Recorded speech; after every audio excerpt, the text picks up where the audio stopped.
Hi, this is Bruce Buffer, your voice of the Octagon, and you're listening to MMA Mental. Welcome to the MMA Mental Roundtable. We are here, myself, Brooks, and UFC Middleweight Luke Barnatt, to break down the UFC Fox card, the card that's this weekend, which is headlined by Demetrious Johnson and John Moraga. Before we break down the card, let's talk about previous scores from the last event. The last event, of course, was UFC 162. UFC 161 was a bit of a disaster for me and Luke, but UFC 162 was a solid event for all of us. As always, Brooks picked us with 5. Me and Luke picked up 4 points each. And the overall table at the minute is Brooks leading the way with 18. I still think we need to get our way over to the US and hunt him out. Me with 14 and Luke with 11. I'll let Luke hunt him out, actually. I think that's probably a better deal than me doing it. So let's moving on from that then. Let's kick off with the UFC on Fox. We're going to talk about what I think are the 7 standout fights from the card. There's 4 excellent lightweight fights on the preliminary card, FX. That's going to be shown live on FX. So we're going to focus on them. So the first one is a bit of a late replacement. It should have been Yves Edwards versus Spencer Fisher, which would have been interesting because they're 2 UFC veterans right back from way in the day. But instead we've got Yves Edwards versus Daron Cruickshank, which is, again, still a very interesting fight. 2 guys that like to strike. Yves Edwards is probably a bit more well-rounded with his jiu-jitsu. This is like kind of the old versus the new. Cruickshank's coming off a bit of a disappointing fight against McDessie, which he didn't look as good as he'd looked in previous fights. Edwards is coming off the loss to Isaac Valley Flag, which is a bit of a surprise. I personally think Edwards gets back on track here. I don't think he'll finish Cruickshank, but I think he'll do enough to outpoint him and win a decision. If it goes down to the ground, I think he's definitely got an advantage. But I'm going to go for Yves Edwards to win a unanimous decision. Brooks, what are your views on this fight? I'm going to have to go the other way here. I think Cruickshank is, I think he's on his way up. I know he didn't look great against McDessie, but it was a fairly decent fight. I think Yves, on the other hand, he might be, he's been around for a long time, so I think that he could possibly be on the decline. I don't want to, be too harsh at all, because he is a great fighter and he always has been, and he always goes in there and he puts on a show. He's definitely a fun fighter to watch, and he's, just as you said, he's really well rounded. I think Cruickshank's just getting up there. I think he hits really hard. His striking, he's got some really flashy striking. I think this fight's going to be really fun to watch. I think that they're both going to be throwing out some crazy stuff. I just think that we've seen Edwards. I mean, I can't forget when Sam Stout just knocked him out. I was like, holy smokes. I was like, damn, this dude looks like he's dead. But I know Cruickshank, he hits hard. As we've seen, I think it was against Henry Martinez with that head kick. That was just like a baseball bat hitting, the guy in the head. I think at some point Cruickshank hits him with something really hard, probably sometime in the second round, and I say that Cruickshank gets a knockout here.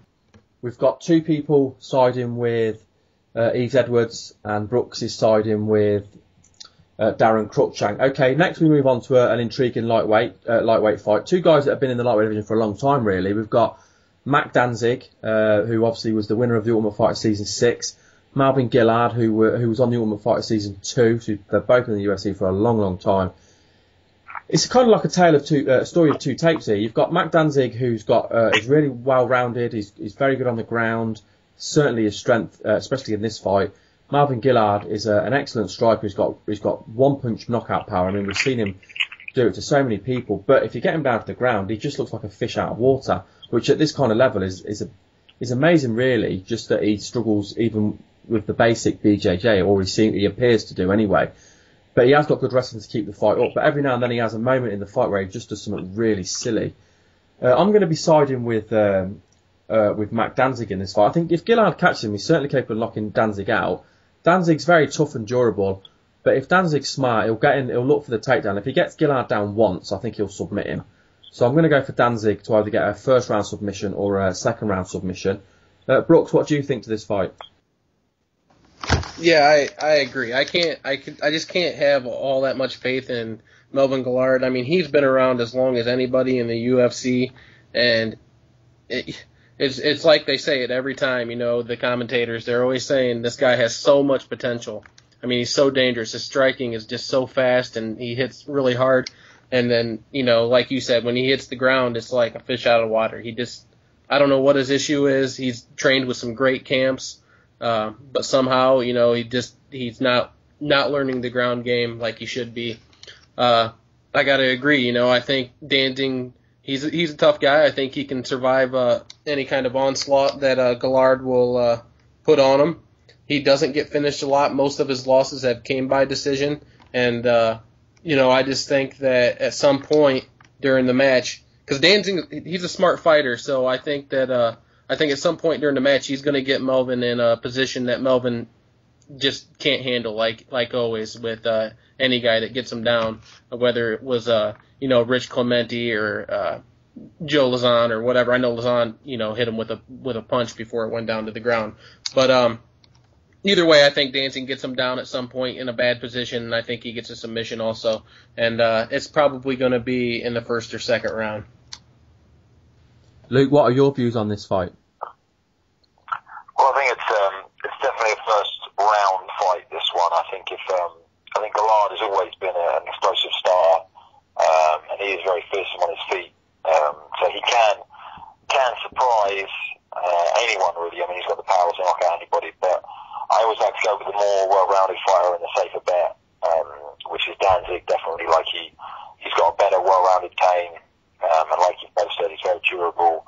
I just can't see Guillard finishing in that early. I think the only way Guillard wins this fight is with a first-round knockout, which is very, very hard to do against Danzig.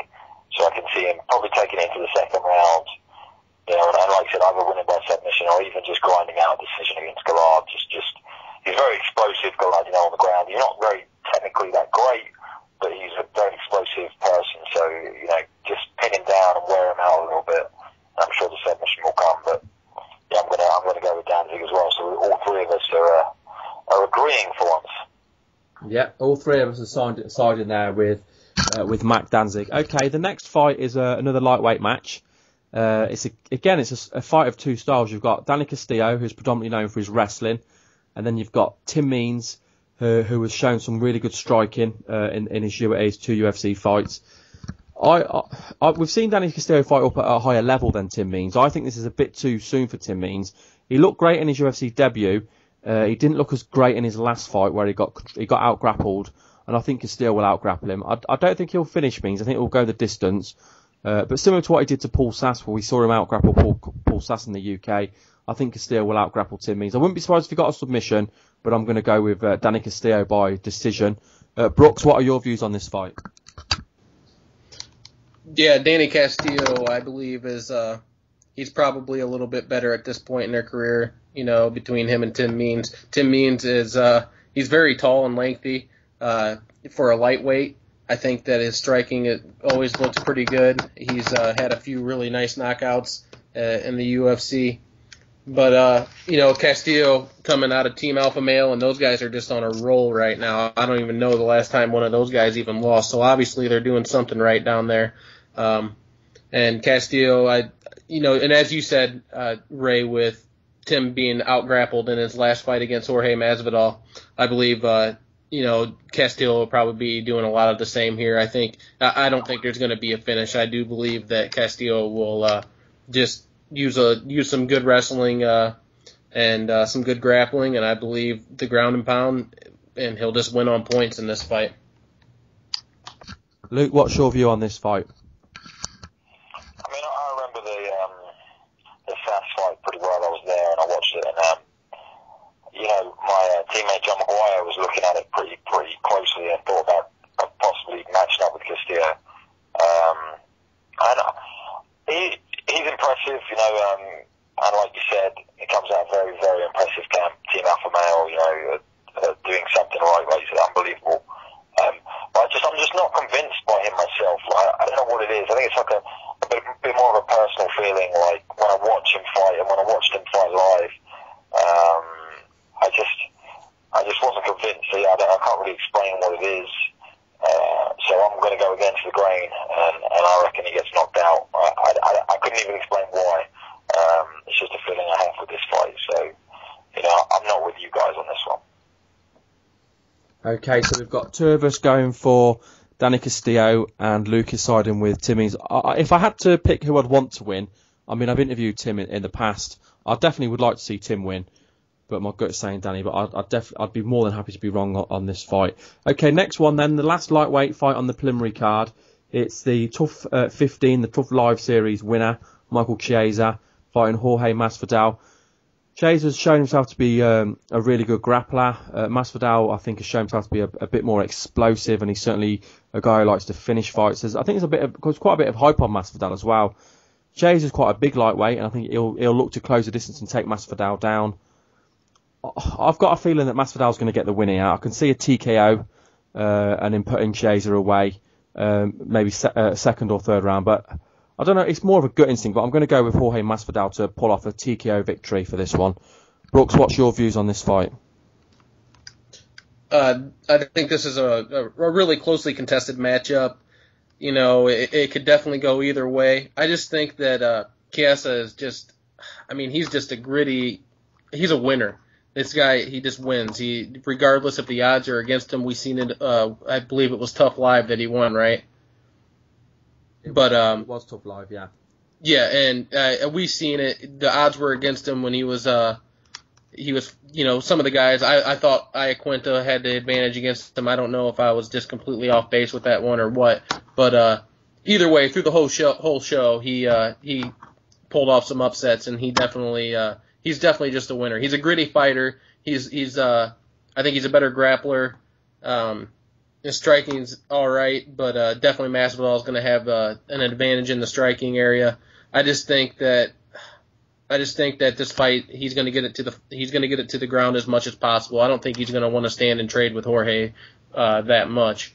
And but you know, like I said, it's really closely contested. Jorge is a veteran. He's been around for a while. He's beat some good fighters. He's definitely got a great chance at taking this too, but you know, just going off of gut here more than anything, but since it's so closely contested, I got to go with Mike. I remember I was there, and I watched it, and I was, you know, I didn't think he could strike like that, and I thought it was definitely an improvement from him. And Jorge, I think they're definitely, you know, he's definitely coming up in the UFC at the moment. A lot of excitement behind him. I just think, you know, I agree with Brooks that Chiesa's just hard to beat. But he doesn't look that physically impressive, and you know, he gets in trouble in a lot of his fights, but he always seems to come back. I think he's very mentally strong, and he's tall like me, so I'm going to go with Chiesa. I think a submission. I think some sort of crafty guillotine or something, you know, off of an exchange. He's just got something different to most of the guys out there, I think. So I'm going with him. Okay, so we've got one of us, which is me, going for Masvidal, and two going for Michael Chiesa. I think going back to that Tough Live as well, he faced Justin Lawrence in that season, and Justin Lawrence was tipped to be the overall season winner, and of course he was the one that eliminated Justin Lawrence, which at the time was a big surprise. Yeah, we're moving on to the main card then. We're going to talk about the Robbie Lawler versus Bobby Voelker fight. Originally, Robbie Lawler should have been facing CR Baherzia, which looked like a really intriguing matchup. Voelker stepped in short notice. Lawler's coming off a huge knockout victory over Josh Koscheck, which was a massive shock. But yeah, I'm going to go with Lawler. Voelker looked good in his last fight and lost a decision, a controversial decision. But I'm going to go with Robbie Lawler to pull out another KO that we're all going to be talking about. And I'll go round one. Robbie Lawler round one knockout. Brooks, what's your thoughts on this fight? You know, I think this is a fight where a lot of people are, you know, I think Lawler's going to be a huge favorite in this fight because I'm not sure very many people are really familiar with Voelker. And, you know, even if they were familiar with Voelker, I mean, let's be honest, I'm pretty sure Lawler's still going to be a heavy favorite. You know, and rightfully so. He's a great fighter. These guys are both strikers, and we all know when Robbie Lawler gets in there with another striker, especially, he usually comes out on top. I remember when he fought Melvin Manhoff. Manhoff looked like he was just putting a clinic on Lawler, and all it took was that one big shot by Robbie, and he knocked Melvin clean out, and that was very impressive. But I'm going to have to, for once here on the show, I believe I'm really going to have to go against the grain here. I think Voelker is coming into his own recently. Even his last, couple fights in Strikeforce, he was really tough.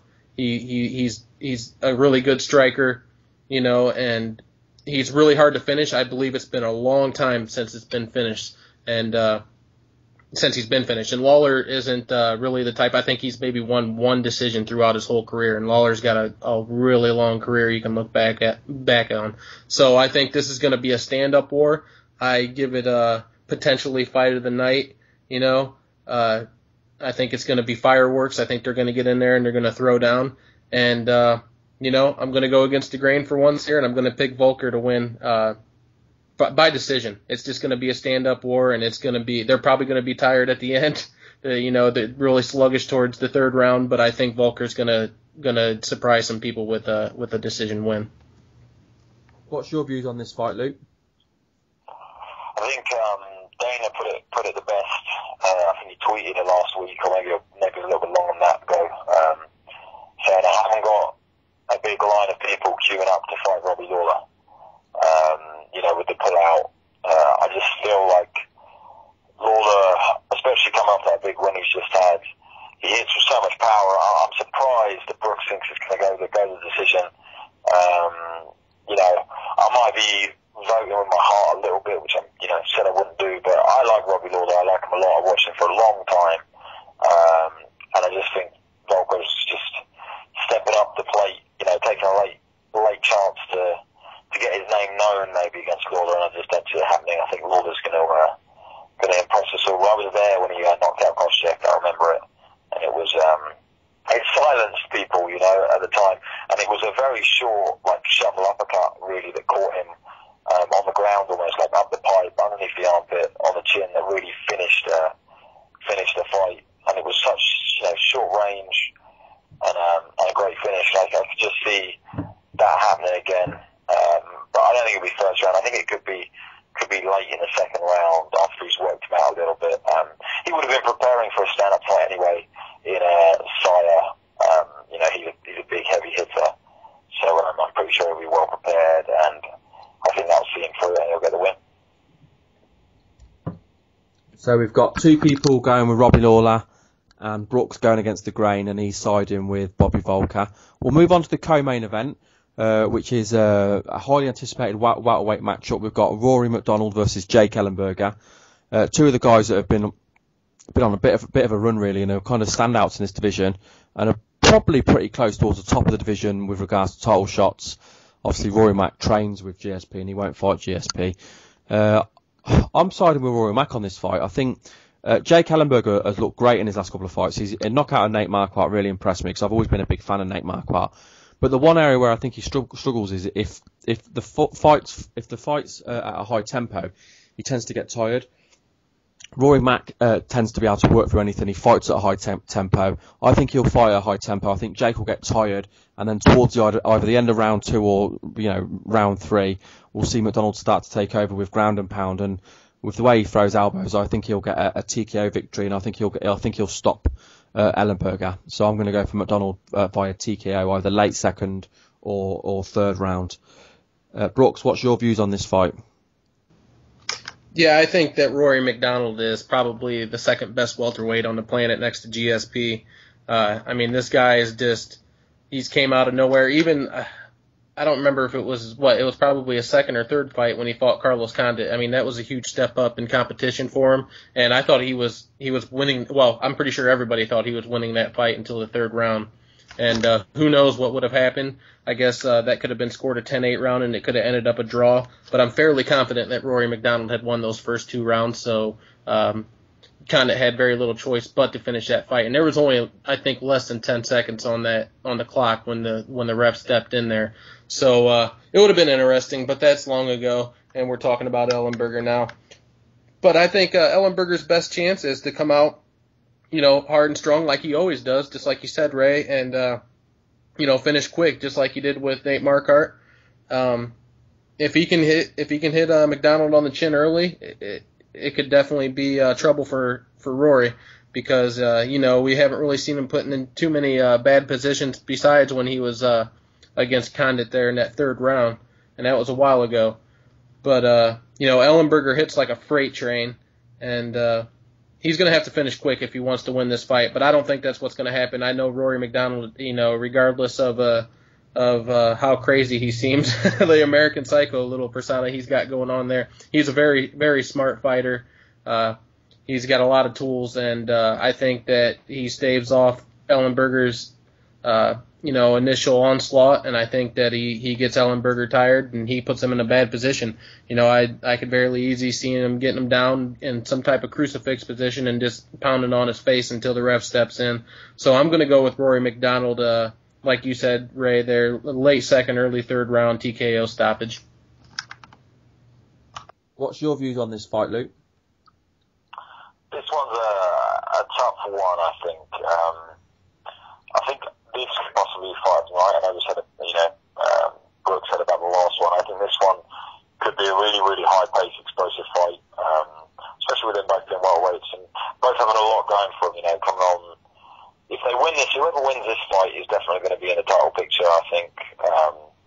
Both up there in the top 10, really. But I've been thinking about this fight for a long time. Like, for the last couple of weeks, I've been really thinking about who I think is going to win it. And I just keep coming back to Ellenberger. I keep coming back to, I just think MacDonald is not going to be able to deal with just the way that Ellenberger brings it. He's very, very direct, and he doesn't play around. I think if you play around with Rory MacDonald and you try and be technical and you try and, you're just sort of playing into his hands, I think Ellenberger will just forget about that and he'll just run at him, which is what we've seen him do many, many times before. I just think I like to think that a technical fighter is always the one that's gonna get the win, because I like to believe that myself. But sometimes, the amount of power that Ellenberger has, especially in his hands, and just the amount of belief he has in that at the moment, I just think will carry him through. So I think Ellenberger's probably the underdog, but I just can see him winning this fight and really putting a statement on the win as well. I think this will be a really exciting fight. And second round, I think he could get a knockout or a TKO, more likely to be a TKO. But we'll see. I think this one's going to be interesting. Very, very tough to call this. It took me a long time to come to a decision. And I think I just think Ellenberger's got much more momentum at the moment with him, than MacDonald has. Certainly going to be a great fight. So we've got two of us going for Rory MacDonald and Luke going against the grain, and he's siding with Jake Ellenberger. We'll move on to the main event then. It's for the flyweight title. It's Demetrious Johnson versus John Moraga. I think this is a really intriguing matchup. Moraga's had two fights in the UFC and looked pretty impressive. He had a big knockout over Ulysses Gomez, and then he faced Chris Carrioso, of course, a former bantamweight, and he pulled off a really nice submission, caught him with a really tight choke and forced Carrioso to tap. But Demetrious Johnson, you feel like he's already faced the top guys in the division. I know it's a very young division, there's still people going to be coming through, but he's already beat Benavidez, Dodson, Ian McCall, and you feel like they're like the main three guys in that division. I think Moraga's good. I think he deserves a title shot, but I expect to see Johnson to run through. I see it going 5 rounds like he normally does. I think it'll be exciting to watch, but I think Johnson will win a unanimous decision. Brooks, what are your views on this fight? Yeah, I agree, Ray. Moraga, the flyweight division is just really thin at this point. There's not a lot of people that we can bring up and say, hey, it's time for a title shot already. That's, I think Moraga's in there a little bit early.